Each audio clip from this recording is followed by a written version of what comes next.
Olá, tudo bem com você? Eu sou Jeremias Gomes, você está no Alesp em Pauta. O Dia Internacional do Orgulho LGBTQIA+, é celebrado em 28 de junho e a gente vai discutir a realidade dessa população no Brasil que enfrenta um crescimento da violência. Segundo um levantamento do Instituto Polis, as notificações de violência contra pessoas LGBTQIA+, aumentaram 970% entre 2015 e 2023 em São Paulo.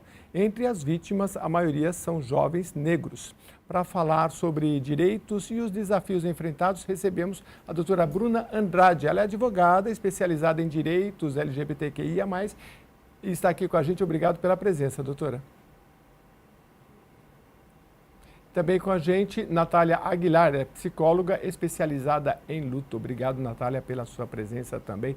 Deixa eu começar aqui com a doutora. Tem muita questão dos direitos. Em geral, doutora, a população não conhece muito os seus direitos, né? A gente faz vários programas aqui falando de mais variados temas e as pessoas não conhecem. Na comunidade LGBTQIA+, também é difícil você saber todos os seus direitos, até porque são direitos que ainda estão em construção, né? Sim, exatamente. O brasileiro, de um modo geral, não conhece seus próprios direitos, mas quando a gente fala da comunidade LGBTQIAP+, tem um agravante, que é que esses direitos são reconhecidos através de decisões judiciais, na maior parte das vezes. Então, isso dificulta ainda mais para que a população tenha acesso a essa informação. Uhum. Nós já temos, assim, ou em nível federal ou estadual, alguma política específica já aprovada ou não? Existem algumas políticas a nível estadual e existem poucas políticas a nível federal, mas o grosso dos direitos, o reconhecimento dos direitos, como casamento, a criminalização da LGBTfobia e as outras situações, vieram através de uma intervenção do Supremo Tribunal Federal e não do Legislativo. Uhum.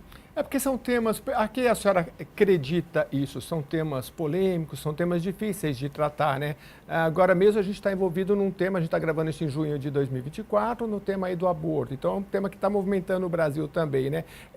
São temas que mexem com a população e é preciso muita informação, né? Para poder esclarecer sem muitas paixões, mas assim, com dados, né, com ciência, né? Eu acho que isso que é o mais importante, né? Existe sim uma questão de preconceito institucionalizada, enraizada dentro do Brasil e a grande maioria das situações se dá por conta disso. Mas também existe uma desinformação, uma falta de interesse. Nosso trabalho é justamente gerar essa conscientização. Uhum. Agora, a dificuldade de aprovação legislativa acontece pelo sistema proporcional mesmo, né? De um modo geral, não existem ainda tantos parlamentares progressistas para gerar essas aprovações em termo legislativo. E por isso, o Supremo Tribunal Federal tem intervido para garantir que esses direitos sejam acessíveis à população, porque a gente está falando de direitos básicos, de direitos humanos. Muito bem. Eu me esqueci, mas sempre peço aqui para os nossos convidados fazer uma breve apresentação. Então, a doutora Bruna Andrade, ela é advogada especializada em direitos da pessoa LGBTQIA+, e é mestre em direitos humanos e CEO da Bicha da Justiça, empresa especializada em atendimento jurídico deste público. Fala um pouquinho da sua trajetória, como é que a senhora resolveu ter um trabalho jurídico voltado para a comunidade, enfim. No meu caso, são mais de 15 anos de advocacia. E eu venho de uma advocacia tradicional, só que no meio da trajetória eu me deparo com dados de violência e dados de subnotificação quando a gente fala de direitos LGBT. Na época que eu comecei na atuação, alguns anos atrás, não existiam informações estruturadas para que a comunidade pudesse ter acesso a seus direitos e também para que as autoridades pudessem, né, ter essas informações e tomarem as medidas que são necessárias. Então, a Bicha da Justiça é uma empresa, ela surge dentro desse contexto e o objetivo dela é justamente conscientizar, educar a sociedade para que a gente possa, de fato, gerar essa informação e acesso. E, consequentemente, gerar também acesso jurídico, já que a gente está falando de uma consultoria especializada em direitos LGBTs. Então a Bicha da Justiça, ela é uma empresa Isso. que ela tem, além da área jurídica, tem outras áreas educacionais também? Outras áreas educacionais que são focadas principalmente nas empresas porque a gente entende que boa parte desse processo educacional está dentro do mercado tradicional de trabalho, porque isso acaba influenciando o cotidiano das pessoas. Então, a gente tem feito um trabalho muito grande em relação às empresas para educar colaboradores e eles serem aí agentes de transformação, levando essas informações para o meio social onde eles estão inseridos. Então, tem duas vertentes, tanto educação quanto consultoria jurídica propriamente dita. E a gente atende o Brasil inteiro, porque o escritório ele é 100% digital. Na verdade, a gente atende o mundo inteiro, né? Porque ele é 100% digital. Que legal, vou querer saber daqui a pouquinho o que chega mais recorrentemente no escritório dela, as maiores demandas, que acho que isso é que vai direcionar a gente aqui para o melhor, para dar informação para você. Deixa eu passar aqui então para Natália Aguilar, psicóloga especializada em luto. Ô Natália, fala um pouquinho da sua trajetória, como é que você trabalha a sua especialidade e como é que você chegou a se aproximar assim, da comunidade para ser mais um braço de trabalho aí na área da psicologia. Sim, eu sou psicóloga clínica e na minha trajetória eu fui percebendo nos meus atendimentos, eu atendo, né, a população em geral, Tá. e eu fui percebendo que quando alguém da comunidade LGBT chegava para mim, eles chegavam já com, você atende, né, com uma preocupação, né? E essa preocupação veio muito decorrente a atendimentos que eles já haviam passado antes e não teve esse sofrimento validado, não teve essa condição validada. Então, eu comecei a olhar um pouco mais, né, para esse lugar e hoje eu sou especialista em luto e a gente entende que o luto, ele não acontece apenas pela morte de alguém, mas ele acontece pelas perdas de coisas que a gente considera significativa para a vida da gente. E dentro do mundo LGBT, são coisas assim inimagináveis, né? Relatos que as pessoas trazem, os pacientes que eu atendo trazem, que não passa nem perto assim daquilo que a gente imagina. A perda de, muitas vezes, o não reconhecimento de um lugar, o não reconhecimento de uma identidade, a gente precisar ter, né, leis que amparem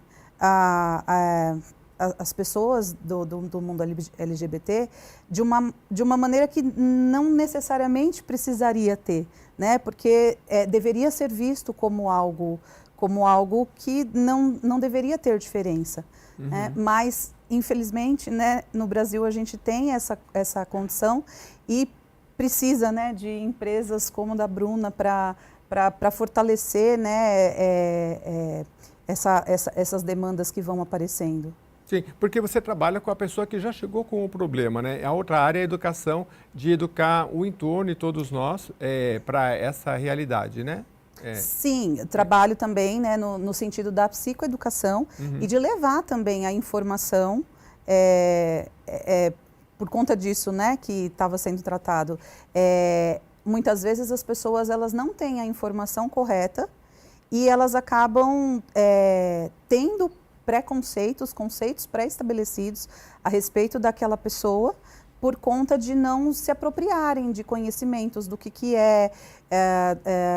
o que significa cada termo. Se a gente for falar de sexualidade, por exemplo, para um pessoal numa escola, a gente encontra muitos tabus, porque os pais, muitas vezes, eles colocam assim, vai ensinar coisas relacionadas a sexo para o meu filho. E não é isso, é a gente poder levar a informação para as pessoas elas poderem se conhecerem e poderem também serem legitimadas dentro daquilo que elas são. Ela levantou, fica à vontade, viu, doutora, para falar o que achar mais importante, mas ela levantou uma questão interessante nas escolas, porque eu já fiz programas aqui, por exemplo, eu perguntei para o especialista, quando falar de gravidez, né, aos 15, ele falou, não, com 13 já tem muitas que estão grávidas, você tem que começar antes para explicar. Quando se trata dessa questão sexual e de gênero, também tem que ter não dá para começar muito tarde, porque tem um tempo também, né? O que se pode dizer para essa questão do preconceito e do que se pode ensinar na escola que, não, isso aqui é realmente a ciência, isso aqui realmente tem que ser exposto, para que as pessoas entendam que assim, porque as pessoas têm de fato preocupação, meu filho está na escola, né? O que vai aprender, né? Como é que a senhora vê essa questão do que pode ou não ser ensinado na escola? Né? Sim, a diretriz é estabelecida pela própria Política Nacional de Educação. Então, quando a gente fala de sexualidade, quando a gente fala de questões identitárias que estão associadas ao universo LGBTQIAP+, isso não foge da política nacional. Então, a gente já tem uma diretriz muito clara que esses temas precisam ser tratados no ambiente escolar para promover igualdade, para promover informação, para promover diversidade, para o combate ao preconceito. Então, é uma naturalização do que já acontece na sociedade, só que antecipando esse processo educacional para que crianças e adolescentes já venham dentro de um processo de desconstrução desse preconceito enraizado. Então, quando a gente fala dessa pauta educacional, nós estamos falando de algo que já é estabelecido legalmente pela Política Nacional de Educação. Sim, sim. Doutora, sobre direitos, o que a gente pode dizer? Porque, de forma geral, todo mundo desconhece seus direitos, mas na comunidade LGBTQIAP+, que a senhora falou, o que dá para a gente dizer que talvez chegue mais ao seu escritório, que a senhora acha importante? Existem 3 grandes blocos de direito que são mais conhecidos. A gente tem os direitos identitários, que são aqueles relacionados à população transgênera, e aí nós vamos ter a possibilidade de alteração de nome de gênero, as questões de combate a preconceito e as questões referentes a acesso ao protocolo transexualizador pelo Sistema Único de Saúde, que é o que vai dar suporte a essa transição de gênero sob o ponto de vista médico-psicológico. O segundo grande bloco está associado às famílias. Então, nós temos aí a possibilidade de casamento, união estável, adoção, direitos reprodutivos, que reconhece essa entidade familiar como uma entidade protegida constitucionalmente como qualquer outra família. E o terceiro grande bloco diz respeito à erradicação e o combate à LGBTfobia, que vem a partir da decisão do Supremo, lá em 2019, que equipara a LGBTfobia ao crime de racismo e, portanto, se aplica o crime de racismo, a lei de racismo, para situações de preconceito relacionadas à sexualidade ou identidade de gênero. Se a gente fosse sintetizar, diria que a gente tem esses 3 grandes blocos de direito da comunidade LGBT. Interessante porque equiparar ao racismo, aí acho que é imprescritível, né? Isso. E a pena é muito pesada, né? Bem pesada, é imprescritível, inafiançável, é um crime sério, é um crime que o objetivo é justamente combater algo que está enraizado. O Brasil é o país que mais mata pessoas LGBTs do mundo. Então, quando o Supremo ele reconhece a necessidade dessa normatização, ele leva em consideração dados de violência que crescem cotidianamente. Eu me lembro, isso já tem acho que mais de décadas, não lembro, numa festa em que era o pai e o filho, eles estavam abraçados e eles foram espancados. Sim. E o argumento na época foi assim, a gente achou que era um casal. Então assim, não, mas era um pai e filho. E mesmo que fosse um casal, né, e eles foram espancados e parece que com muita violência. Então isso é um caso que vem na TV, a mídia traz até a gente, mas assim, acontece todos os dias e acontece muito. E acontece muito com negros e periféricos. Eu queria que a senhora falasse um pouco disso, porque tem a questão da psicologia, às vezes falta acesso também para essa pessoa a uma terapia, enfim, sim, né? Então, e o acesso do poder público também nessas localidades que são problemáticos, né? Perfeito. O interessante é que quando a gente fala de LGBTfobia, a vítima não necessariamente é um LGBT. Situações em que o preconceito relacionado à sexualidade e à identidade vão atingir pessoas héteros e cisgêneras, como é o caso daquilo que você acabou de dizer, né? Agora, existe interseccionalidade. Um LGBT, que é uma pessoa branca, privilegiada, ela vai ter bem menos preconceito do que, por exemplo, uma travesti, uma mulher trans que é periférica, é negra. Então, todas essas questões são questões de interseccionalidade, que é mais ou menos a gente contabilizar situações de minorias, né? Então, o LGBT é uma minoria, o negro é uma minoria, o periférico acaba entrando dentro desse conceito, né, de minoria também, e demanda uma política mais intensa do poder público para criar políticas públicas que, de fato, geram acesso a esses direitos. Porque a gente não está falando só de erradicação do preconceito, a gente está falando de acesso a direitos. Então, por exemplo, quando a gente fala do Sistema Único de Saúde, da saúde LGBT, seja pelo protocolo transexualizador, seja pela política de saúde LGBT, a gente está atingindo principalmente essa população, que é uma população que não tem acesso a plano de saúde ou a rede privada de hospitais, enfim, de saúde. Então, de certa maneira, é uma forma de gerar acessibilidade a direitos por meio de políticas públicas. Mas a gente ainda está engatinhando dentro dessa perspectiva. Doutora, a senhora citou a questão do SUS. Eu acompanhei uma audiência pública aqui e muito do que eu fui, antes de fazer a reportagem, conversando com as pessoas, né, muitos jovenzinhos, e aí eles falavam, olha, um grande problema que a gente tem é na transição, porque daí, na área da saúde, principalmente quem está no interior, tem várias camadas de problema, porque só tem na capital, tem o preconceito no meio do caminho, tem a falta do médico, tem um monte de coisa que também, se você não fizer a transição no momento certo, acompanhamento certo, não pode demorar, porque tem... Então, eu queria que a senhora falasse um pouco disso e dos direitos e de quem precisa fazer a transição, explicar o que é transição, e se tem alguns caminhos, talvez procurar também a sua assessoria, né? Sim. E se ela tem direitos, se ela pode acelerar esse processo. Perfeito. Olha, a transição de gênero é um processo em que uma pessoa, ela ou vai transicionar para o gênero oposto ou vai transicionar independente de gênero, que é o caso das pessoas não binárias, que não se identificam nem como homem nem como mulher. A gente tem desde 2008 um protocolo instituído no Sistema Único de Saúde que vem crescendo o acesso nos últimos anos. Quando a gente fala do SUS, a gente fala de uma responsabilidade que é tanto da União, quanto dos estados, quanto do município. E essa política ela precisa funcionar interligada, levando em consideração os 3 entes federativos. É claro que nas capitais o acesso é bem mais facilitado e no interior você tem realmente uma dificuldade maior. Mas também existe dentro do SUS uma política chamada tratamento fora do domicílio, que é o que garante que essas pessoas trans que moram fora dos grandes centros urbanos consigam acessar essa política na cidade mais próxima de forma gratuita. Então, o caminho é a partir do tratamento fora do domicílio, porque realmente não é possível que o SUS esteja institucionalizado em todos os municípios do Brasil. Sim. Então, essa política pública é o que vai permitir com que a população trans tenha acesso ao protocolo, que vai garantir um acompanhamento psicológico, psiquiátrico, hormonal e assim sucessivamente.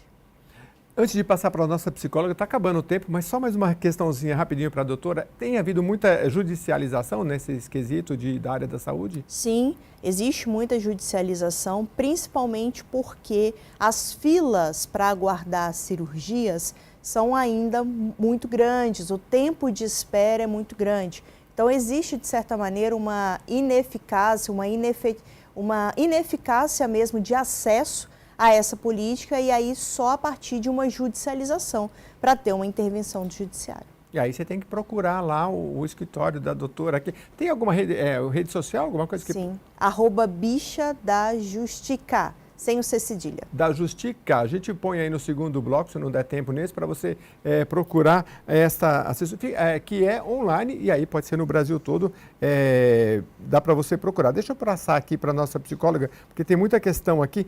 Se houver alguma coisa mais relevante, você pode falar, mas eu queria saber um pouco da questão dos principais traumas, né, que as pessoas LGBTQIAP+, enfrentam devido à violência. Bom, primeiramente, assim, eu acho que a gente precisa considerar que tudo aquilo que foge do nosso mundo presumido, o que é um mundo presumido? É aquilo que a gente espera do mundo. Então, a gente nasce, a gente é natural que a gente espere ser cuidado. Então, quando não há esse presumir da coisa, quando não há quando tem uma lacuna nisso, a gente pode estar falando aí num processo de luto, num processo de trauma, num processo em que eu vou precisar reorganizar, como se fosse numa guerra, né? Numa guerra a gente tem lá um território, né, certinho, todo arrumadinho, e de repente vem uma bomba. E aquela bomba, ela destrói tudo. E aí eu preciso reorganizar. Aquilo que eu havia presumido de mundo, eu preciso reorganizar. Então, quando a gente vai falar de perdas, a gente vai falar dessa reorganização. Quando a gente traz isso para a comunidade LGBT, a gente está falando da reorganização da identidade, a gente está falando da reorganização de eu não sou aquilo que os outros esperam que eu seja. A gente está falando da reorganização de eu não posso usufruir da minha liberdade, né? Muitas vezes, né, eu não posso sair na rua de mão dada com o meu companheiro ou minha companheira, porque existe um perigo, né? Existe o risco de violência.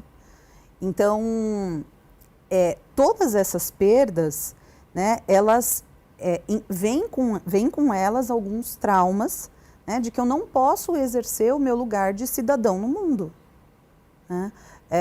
E aí, por conta disso, esses dias conversando com uma pessoa,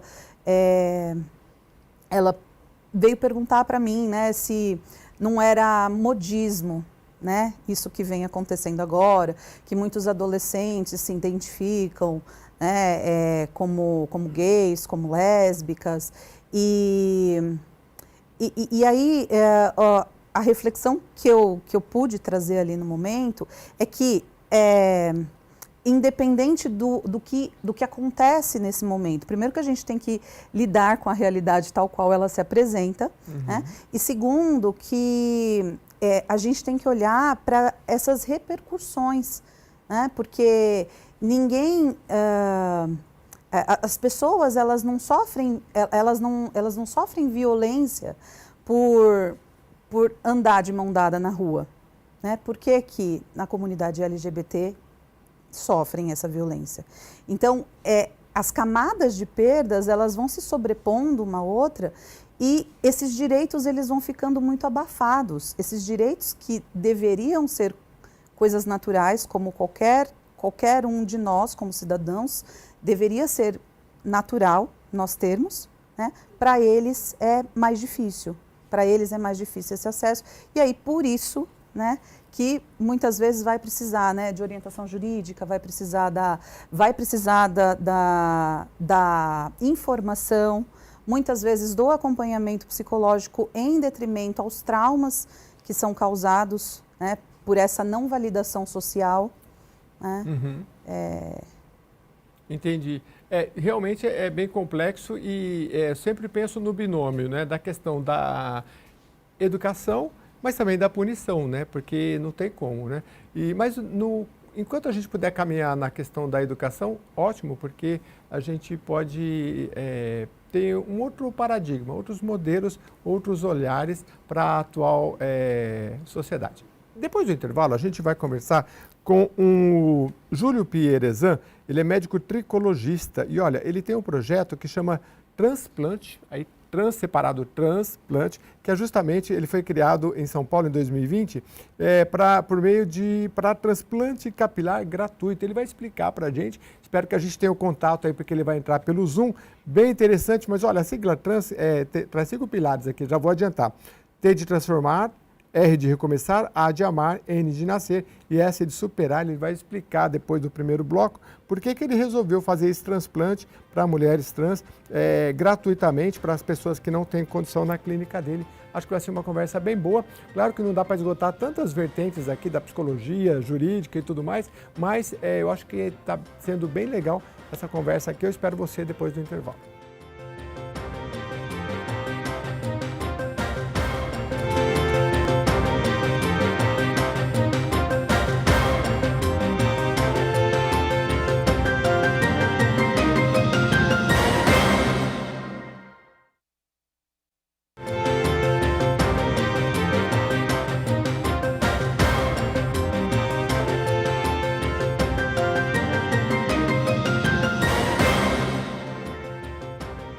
Estamos de volta no Alesp em Pauta falando sobre a violência contra a comunidade LGBTQIAP+, que tem aumentado, e também sobre os direitos e vários outros temas, políticas públicas. A gente vai voltar agora com os nossos convidados. A gente no primeiro bloco estava aqui e ainda estamos com a doutora Bruna Andrade, advogada especializada em direitos LGBTQIAP+, e também Natália Aguilar, que nos ajudou muito aqui sobre a área da psicologia, especializada em luto também. E agora a gente online com o Dr. Júlio Pierezan. O Dr. Júlio é médico tricologista. Eu já adiantei no primeiro bloco, ele vai falar um pouco do projeto. Doutor, fala um pouco da sua trajetória, depois a gente vai falar aí sobre a sua especialidade e como é que o senhor decidiu montar esse projeto que chama Projeto Transplante, por favor. Olá, Jeremias, um prazer estar aqui conversando com vocês. Eu sou médico formado em 2014 e em 2018 comecei a entrar no mundo da dermatologia e do transplante capilar. Em 2020, eu realizei uma cirurgia numa paciente trans e é um mundo que eu vim lá sou do sul do Brasil, de Santa Catarina, que a gente não tem uma realidade como essa que a gente convive aqui em São Paulo. Então, quando eu fiz o transplante nessa paciente, eu acabei ficando surpreso com o mundo que ela me contou, da vivência, da experiência dela, de quando ela veio do Nordeste para cá, com uma fantasia de um emprego, e como ela foi empurrada na prostituição. E o quanto que a calvície dela afetava a vida dela. Então, por isso, desde 2020, eu fiquei com uma ideia na cabeça de poder ajudar esse público que não conseguiria acessar a minha clínica e ter o investimento para fazer, o valor para fazer o investimento desse. Então, aí que surgiu a ideia e uma vontade muito grande de poder, com a minha ferramenta de trabalho, ajudar esse público também. Que legal, doutor. O senhor tem algum depoimento das pessoas que já passaram aí por esse transplante? O que essas mulheres trans falam para o senhor de transformação da vida dela? Porque me parece que, não sei, o trabalho que o senhor faz, o senhor tem uma clínica, mas o senhor faz também um trabalho gratuito, tipo social também para essas mulheres. Fala um pouco dos depoimentos, das transformações que o senhor viu, por favor. A minha clínica ela é focada em transplante capilar e o público aqui da clínica é 99% público masculino.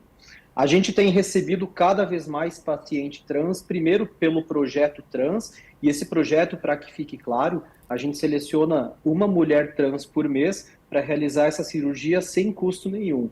Todo o custo da cirurgia é por conta da clínica, justamente porque a gente quer oferecer isso a elas.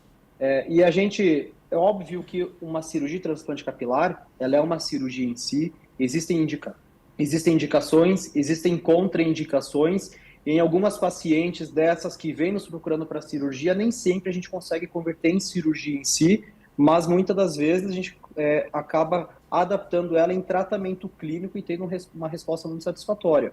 Então, para que fique claro, o projeto é para cirurgia, mas muitas vezes a gente tem que converter em tratamento clínico.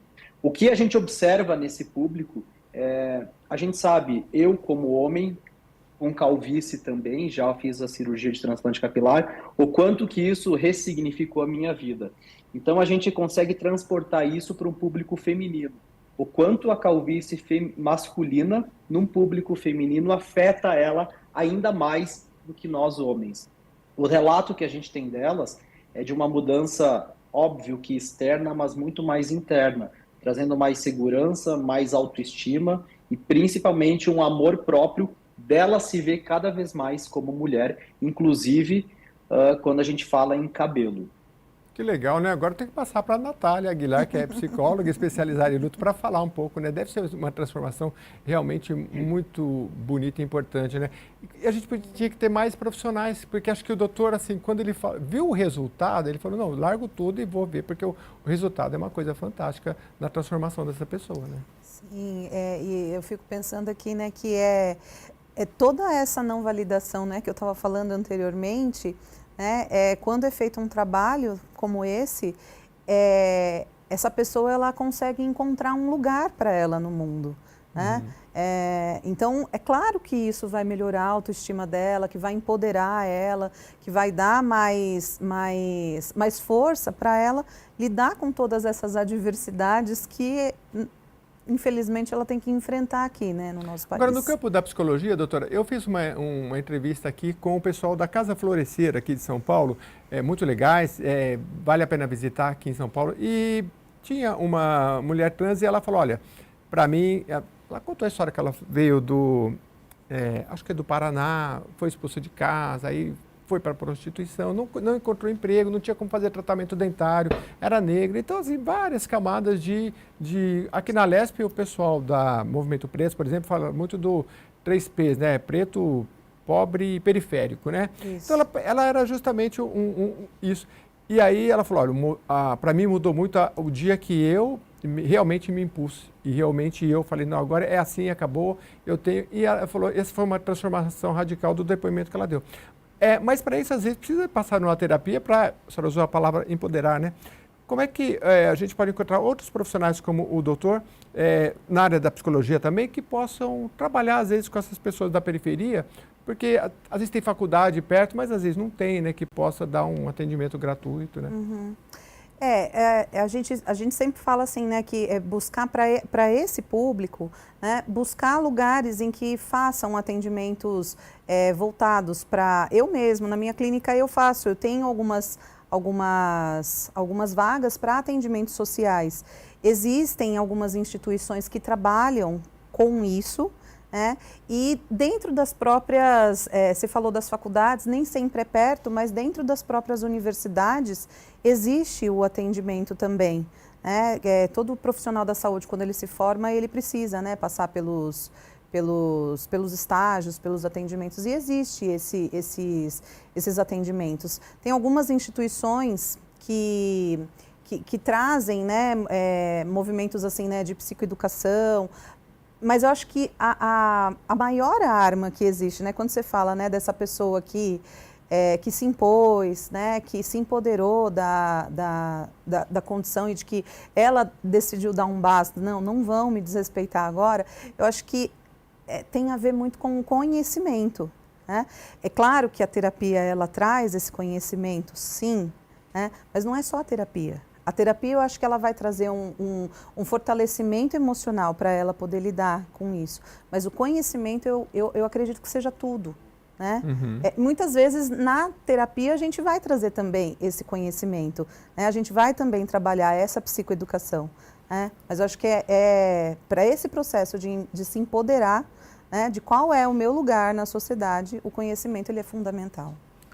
Muito bem, para falar de conhecimento, eu tenho que voltar aqui com a doutora Bruna Andrade, advogada especializada em direitos da pessoa LGBTQIAP+, e mestre em direitos humanos, CEO da Bicha da Justiça, empresa especializada em atendimento jurídico, né? Então, eu queria que a senhora falasse um pouco, deve chegar muitas pessoas também, assim como chegava no consultório, doutora, que chegou no consultório dela, falou, você me atende, né? Porque já passou por tantos. Com a senhora acontece isso também? Você me atende, né? Porque eu já estou meio perdido nos meus direitos. Sem sombra de dúvidas. A Bicha da Justiça, ela nasce justamente desse contexto. A gente lá atrás, nós fizemos uma pesquisa, nós chegamos à conclusão que quase 80% das pessoas LGBTs que sofreram algum tipo de preconceito deixam de procurar seus direitos, mesmo sabendo que os têm, por medo de ser revitimizado pelos profissionais da área jurídica. Uhum. Então, os profissionais, de um modo geral, prestadores de serviço, acabam sendo um empecilho para que a comunidade LGBT tenha acesso a esses serviços. E é extremamente comum e, inclusive, existe um despreparo dos profissionais jurídicos, porque não se trata apenas de uma questão de conhecimento. Mesmo a gente estando falando de uma área muito específica, nem todos têm conhecimento, além da questão do conhecimento, é preciso desenvolver empatia, porque essa população já vem de um processo de discriminação, um processo de inacessibilidade muito grande, que se o profissional jurídico não tiver essa empatia, esse cuidado, dificilmente a população LGBT vai demandar juridicamente, né? Porque esses percalços da vida já fazem com que naturalmente não se queira mais preconceito. tá? Então, sim, é uma realidade que isso aconteça.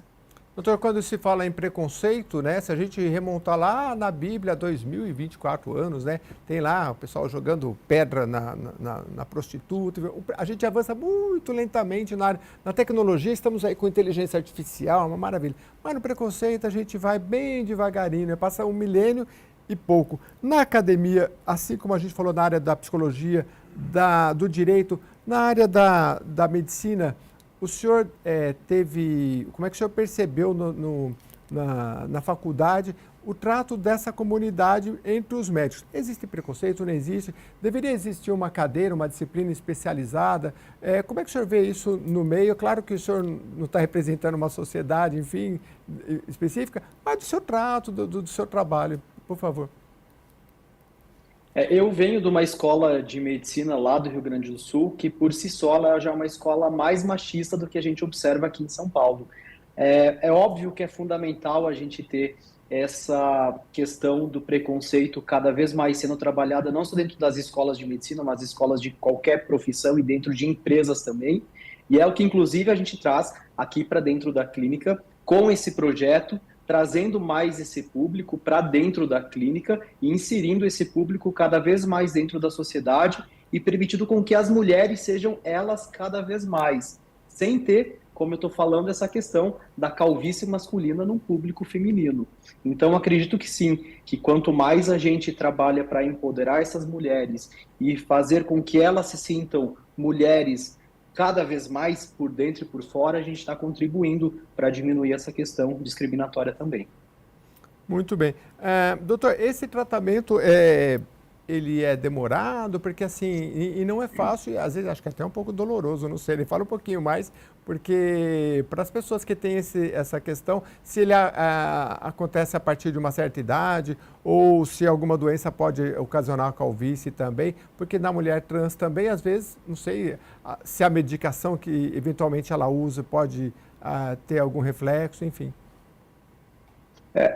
O transplante capilar, basicamente, ele é indicado naquelas alopécias, e a maior causa delas são as alopécias hormonais, que acontecem muito mais no público masculino. Os homens, eles começam a produzir o hormônio da calvície, que leva um processo lento e progressivo de afinamento dos fios até eles atrofiarem. Existem outras doenças que também podem levar a uma perda, uma alopécia, mas aí pode ser medicamentosa, pode ser por uma doença autoimune. Na maior parte, os 90% de alopécia hormonal se dá pelo hormônio da calvície. Então, o tratamento ele visa a parte cirúrgica, a gente introduzir fios onde o paciente já perdeu, mas também entrar com medicamento para evitar a progressão natural dessa condição. Ela não é uma doença, ela é uma condição genética. A cirurgia em si, ela é uma cirurgia, falando mais da parte cirúrgica, técnica, é uma cirurgia que leva de 10 a 12 horas, depende da quantidade de fios que a gente vai precisar colocar nesse paciente. Ele é um procedimento que ele é minimamente invasivo, os cortes que a gente faz têm uma profundidade máxima de 3 milímetros de profundidade. A técnica hoje, ela permite com que a gente retire fio a fio, então o paciente não fica com aquela cicatriz visível na região doadora, região lateral e região occipital. A recuperação média 4 a 5 dias que a gente pede de repouso, e esses fios eles começam a nascer lá por volta do 4º mês pós-procedimento. E ele é um fio que ele vai crescendo 1 centímetro por mês. Então a gente começa a ter algum resultado em torno do 8º, 9º mês. Uhum. Agora fiquei com uma curiosidade, se a pessoa faz, como eu, assim, já tem cabelos brancos, não tivesse, nasce branco ou não? Vai nascer conforme a idade. O transplante ele não muda a genética do fio. Então ele vai nascer da cor e do formato com que ele já tinha antes também. A gente sabe que o que produz o pigmento do fio do cabelo é uma célula chamada melanócito. Muitas vezes essa célula está um pouquinho preguiçosa e quando a gente faz a cirurgia é um ato inflamatório. Então esse processo inflamatório, por menor que seja, induz em alguns casos esse estímulo do melanócito. Então ele pode sim vir um pouquinho mais uma cor que você perdeu ao longo aí do tempo. Então pode acontecer do cabelo vir com a cor natural dele antes do processo do envelhecimento do fio. Mas o projeto Transplante é sensacional. Eu queria que o senhor falasse, então, se é só em São Paulo, se tem site e, principalmente, quais os critérios para uma mulher trans participar. Certo. A gente fez, inclusive, parceria com a Casa Florescer, que estavam nos ajudando no processo de seleção dessas pacientes. É óbvio que é voltado para o público de trans e de travestis também. É esse o público que a gente atende nesse projeto. As inscrições ou o envio do interesse pode ser feito através do nosso e-mail, que é contato@pierezan, com Z-A-N de navio.com. E a gente faz uma entrevista dessa mulher e a gente seleciona as que a gente entende com uma prioridade maior. Óbvio que tem exame de sangue para fazer, então existem alguns critérios que a gente vai selecionar essa mulher antes ou depois. Lembrando que ele é uma cirurgia por mês, então a gente não consegue atender um público muito grande. E esse, inclusive, é um desejo meu, uma vontade minha, que outras clínicas se interessem pelo projeto e queiram entrar nele também, e a gente fomentar cada vez mais essa iniciativa e beneficiar mais essas mulheres. Quanto custa, em média, um transplante, doutor? Varia muito o valor? Ele varia entre 18, 25 mil reais, 28 mil, mais ou menos isso. Então realmente... É claro que... Pois não. É claro que depende de cada caso, cirurgias menores, cirurgias maiores. Muitas vezes a gente faz retirada de fio corporal, de barba ou de tórax para complementar. Então isso varia bastante em relação de preço. Interessante. Só para finalizar com o doutor, com a licença das minhas convidadas aqui, para, assim... 18 a 25 é um valor elevado, mas para a clínica do senhor, isso só para inspirar outras pessoas de várias áreas de atendimento, assim, digamos no popular, não é que não faz falta, mas assim, dá para manter, dá para fazer e tem a questão do valor pessoal de poder fazer um trabalho assim gratuito e acho que financeiramente também, ao fim, dá para se manter também, doutor? Estou falando isso para todas as áreas, seja psicólogo, da área jurídica, se dá para fazer um trabalho assim voluntário, social, se ao fim das contas se fecha a conta. O que eu tenho pelas minhas crenças é que eu sou tão abençoado por ter tantas coisas que eu acho que a gente tem que retribuir o bem que a gente recebe de alguma maneira para o mundo. A minha maneira de retribuir isso é fazendo uma cirurgia numa mulher dessas todo mês. É óbvio que financeiramente seria mais rentável ter uma cirurgia nesse dia, mas por uma questão pessoal e uma questão de retribuição ao universo, eu prefiro ceder esse dia para uma mulher e ela ter vários benefícios aí na vida dela também. Isso com certeza me faz muito mais feliz do que no final do mês ter um pequeno valor a mais acrescentado no faturamento da clínica. Legal isso, né, doutora, que ele falou. Eu fiz um programa recentemente aqui sobre queimados e eles falavam, olha, infelizmente, o pessoal da área de cirurgia vê muito a questão estética. É difícil achar profissionais que se dedicam aos queimados, né? Pessoal, todo mundo quer ir para a área de estética. Então, nem todos pensam como o doutor, mas muitos pensam. E acho que, como vocês também aqui, né? E você começou um trabalho que, claro, todo mundo precisa ganhar dinheiro, não é errado ganhar dinheiro, quem pode pagar tem que pagar, mas é também auxiliar uma classe que é tão, como eu disse, PPP, né? Pobre, periférico, preto, pobre, periférico, acaba tendo tantos desafios que aí é legal você ter pessoas que olham com este olhar. Doutora, só para citar rapidamente aqui alguns projetos que eu queria que a senhora comentasse, nós temos aqui, por exemplo, a Lei 10.948 de 2001, que determina punições para práticas discriminatórias praticadas contra homossexual, bissexual, transgêneros. Temos uma lei da deputada Alice Brandão também, que trata da fiscalização dessa medida.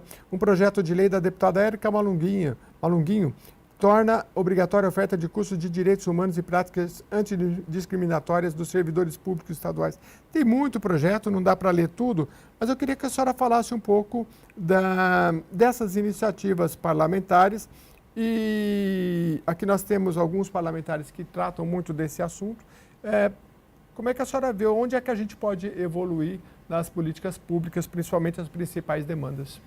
Hoje, sem sombra de dúvidas, levando em consideração as atribuições estaduais, né, o que a casa consegue fazer, diz respeito à questão da notificação de dados.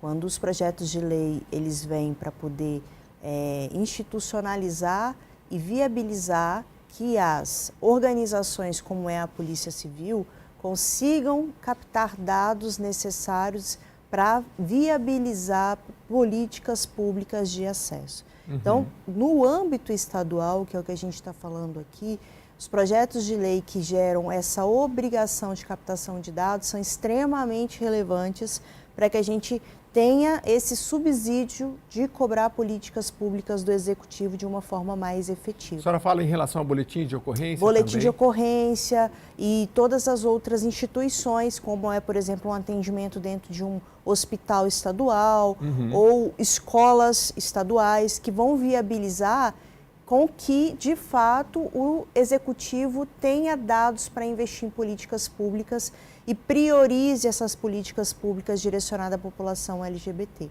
Mas existem alguns projetos de leis e algumas leis aqui dentro do Estado de São Paulo que já são grande avanço, como é, por exemplo, essa necessidade de fiscalização dos estabelecimentos comerciais onde existe algum tipo de violência ou algum tipo de preconceito direcionado a essa população. O projeto de lei da Érica Malugins também é extremamente relevante, porque a gente está falando de acessibilidade de uma população que teve as portas fechadas historicamente. Então, existe um dado da OAB de São Paulo que 85% da população trans não terminou sequer o ensino fundamental. Então, essas acessibilidades vão permitir que, a longo prazo, a gente tenha a população LGBT oficialmente dentro da sociedade de uma forma mais naturalizada.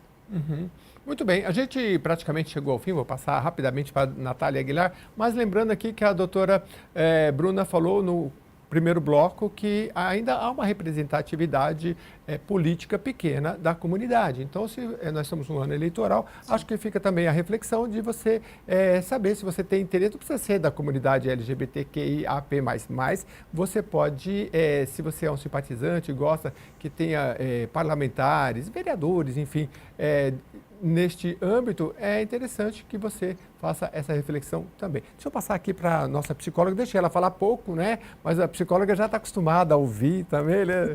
Obrigado pela sua presença, viu, com as suas palavras finais. Eu diria que, assim, é fundamental, né, a busca aí, né, por criação de políticas públicas. Então, esse apelo, esse pedido, né, para que as coisas elas sejam mais naturalizadas. E busca por conhecimento, sempre, fundamental, para que essa comunidade ela consiga vivenciar, né, a vida, viver a vida como cidadãos, né, como o cidadão que você é, o cidadão que eu sou, todos, né, somos iguais. Então, essa busca por conhecimento ela é fundamental. E quando possível, né, essa busca pelo autoconhecimento também, por essa questão aí, né, de se empoderar mais, né, de quem eu sou, como eu me banco, como eu me aceito, né, é importante também. Rapidinho, doutora, a gente abriu o programa falando que dia 28 de junho é o Dia Internacional do Orgulho LGBTQIAP+. Tem a entidade que a senhora representa vai ter alguma...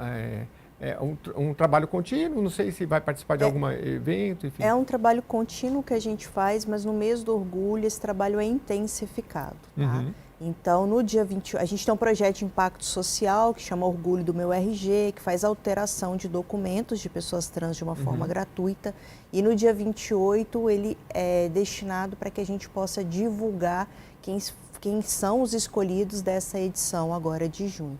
Mas ao longo do mês de junho, a gente está em diversas empresas, dando palestras, fazendo rodas de conversa para poder trazer consciência sobre a importância do mês do orgulho para a comunidade LGBT. Então segue ela lá no Instagram e tudo mais. Quer deixar algum endereço do Instagram, alguma coisa? Bicha da Justica, bicha com CH. Que a gente já falou, Bicha da Justica, que é sem o C cedilha, que é como você chegar ela lá no Instagram, e provavelmente tem endereço, tem foto, tem tudo lá que você pode seguir. Natália, tem algum contato especial ou é só colocar Natália Aguilar, psicóloga, no Google? O Instagram, Natália Aguilar, psicóloga. Muito bem.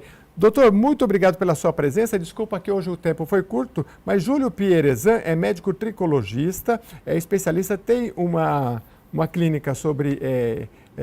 de transplante, e o TRANS, gente, que é o projeto Transplante, é o T de transformar, R de recomeçar, A de amar N de nascer e S de superar. Achei muito legal aqui esse acrônimo, uma coisa assim.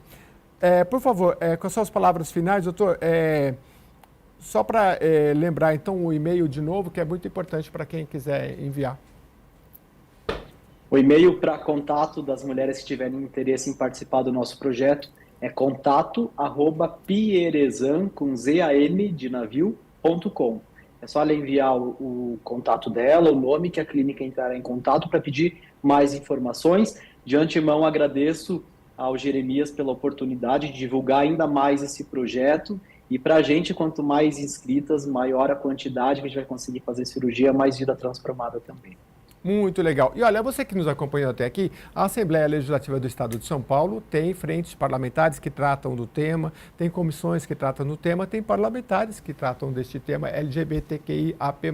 Então entre em contato com o seu parlamentar, venha aqui na casa, porque é muito importante que, se você tem interesse, possa participar também. E o convite aqui para os nossos convidados voltarem, porque dá para fazer um programa com cada um de tema específico em cada uma dessas áreas. Eu gostei muito, espero que você tenha gostado também. Até a próxima edição.